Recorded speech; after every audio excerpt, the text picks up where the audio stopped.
ગત તારીખ 21/10/2025ના રાત્રિના આશરે 11:30 થી 12 વાગ્યાના અરસામાં Jamnagar city C division police સ્ટેશનના અંધાશ્રમ આવાસ વિસ્તારમાં એક હત્યાનો બનાવ બનેલો હતો. જે બનાવની વિગત મુજબ આ બનાવમાં જે ઈજા પામનાર જે શાહિદ છે રવિ,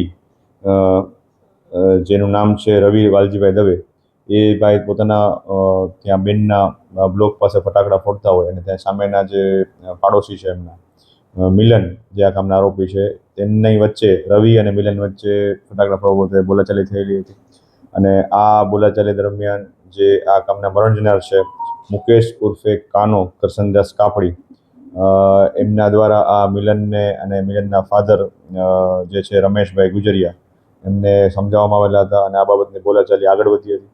અને આ સમગ્ર ઘટના દરમિયાન જે મિલન રમેશભાઈ ગુજરિયા આરોપી છે, એના દ્વારા આ જે મરણ જનાર છે મુકેશ ઉર્ફે કાનો કરસનદાસ કાપડી, એના બગલના ડાબા પડખાના ભાગે એક છરીનો ઘા મારવામાં આવેલો હતો અને જેના આધારે એનું મૃત્યુ નિપજેલું હતું. તેમજ આ સાથે અન્ય એક આરોપી છે અજય બાબુભાઈ કોળી.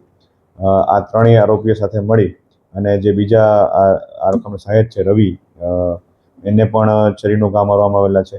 આમ આ સમગ્ર બનાવ બાબતે Jamnagar city C division police સ્ટેશનમાં ભારતીય ન્યાય સંહિતાની કલમ 103(1), 109, 115(2), 54 તેમજ જીપી એક્ટની કલમ 135(1) મુજબનો ગુનો દાખલ કરવામાં આવેલો છે.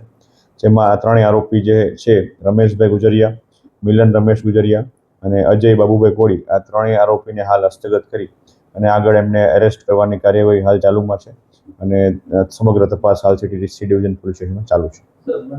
ફટાકડા ફોડવા બાબતનો જે ઝઘડો છે એ મેઇન જે રવિ દવે અને મિલન વચ્ચે શરૂ થયેલો હતો. ત્યારબાદ આ ઝઘડામાં બીજા બધા ઇન્વોલ્વ થયા હતા.